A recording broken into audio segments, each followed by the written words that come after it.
Salut tout le monde, c'est David pour la chaîne Monsieur Caméra et aujourd'hui on va regarder pour comment passer de ceci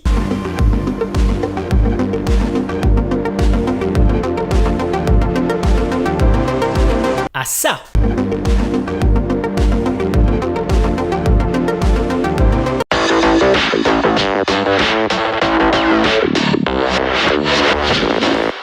Alors avant de commencer le tuto, je voulais expliquer pourquoi j'attache énormément d'importance à celui-ci. Comme vous le savez déjà, le principal de mon activité repose sur la réalisation d'after movie. Quand j'ai commencé à filmer sur ce genre d'événement, quelque chose qui me faisait toujours rager, c'était le fait d'avoir quelqu'un passer devant ma caméra lorsque j'essayais justement de capturer quelque chose de précis ou à un moment particulier. Je ne sais pas si ça vous est déjà arrivé, mais il n'y a rien de plus frustrant.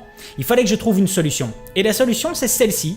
Utiliser justement le passage des gens devant ma caméra et en faire une transition vers un autre plan. Depuis que je fais ça, je suis tranquille et j'en arrive même à espérer le passage des gens devant l'objectif car j'ai déjà ma composition du projet en tête et je sais que cette transition sera parfaite. Bref, assez parlé et direction première. Ok, vous allez voir, ça va aller assez vite. On a ici nos deux plans qui se suivent l'un après l'autre, donc jusque là rien de bien compliqué.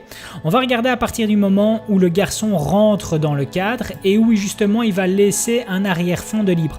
Donc on le voit à partir de cet instant-ci.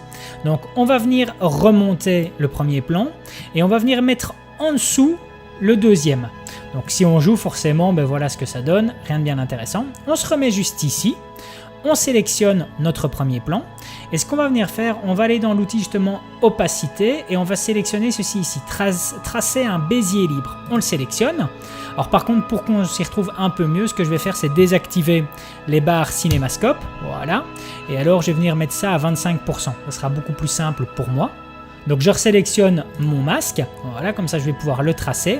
Alors ce qu'on va faire, vu que ça va être un masque assez simple, on va appliquer d'abord 3 points de contrôle. 1, 2, 3. Voilà, toujours essayer de veiller à être en dehors du cadre. Et on va venir directement tracer très loin juste ici. Voilà. Tac. Et voici. On va directement faire aussi les contours progressifs. Donc en fait, ça permet de justement de ne pas avoir un arrêt net entre les deux images. Moi, j'aime bien généralement appliquer un contour progressif de 80. Voilà. Par contre, comme vous pouvez le voir ici, c'est tout noir. C'est normal. Il va falloir cliquer sur inverser pour récupérer justement cette image. Alors maintenant, pour animer ce masque, dès le début, il va falloir justement cliquer sur le minuteur ici qui va activer tous les points de contrôle. Donc on clique dessus, tracer de masque. Vous en faites pas. Si jamais quand vous avez le masque qui se barre comme ça, vous recliquez tout simplement ici sur masque 1 et réapparaît directement. Alors maintenant, on va faire bouger le curseur pour justement animer le masque. Donc on va l'amener par exemple ici et on va commencer à bouger. Voilà, comme cela. Tac.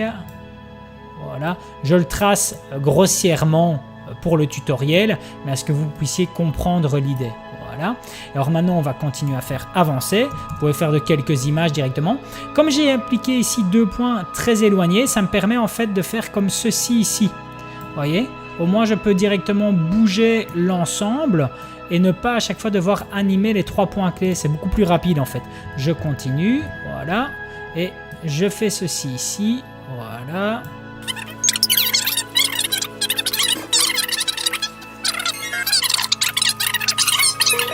Et voilà, là c'est directement terminé. Donc vous voyez ici on a le masque qui suit bien vu qu'on avait justement activé les points de contrôle au niveau du tracé du masque. Je vais réactiver les barres cinémascope. Je vais revenir ici dans adapter, comme ça on va pouvoir revoir le résultat. Et voilà, donc on a quelque chose de nickel. Ouais, je pourrais être encore un peu plus propre, hein, mais ici pour le tutoriel, je vous ai fait quelque chose d'un peu plus sauvage. Mais vous pouvez venir recorriger ça. Donc c'est-à-dire que si je me mets ici et que je reviens sur tracé de masque, je peux revenir corriger, vous voyez, donc ça ne pose aucun problème. Donc je peux très bien faire ici 25%, je peux très bien recorriger ça ici et ça n'affecte en rien les autres points de contrôle. Donc ça aussi c'est intéressant, c'est bon à savoir. Voilà, au final un effet tout simple mais qui peut vous sauver la vie sur certaines réalisations. D'ailleurs n'hésitez pas à me mettre en commentaire si ce genre de situation vous est déjà arrivé à vous aussi. C'en est fini pour aujourd'hui. Si la vidéo vous a plu, n'hésitez pas à mettre un pouce bleu, ça me fait plaisir. Et surtout à vous abonner à la chaîne pour être tenu au courant des prochaines sorties. A plus!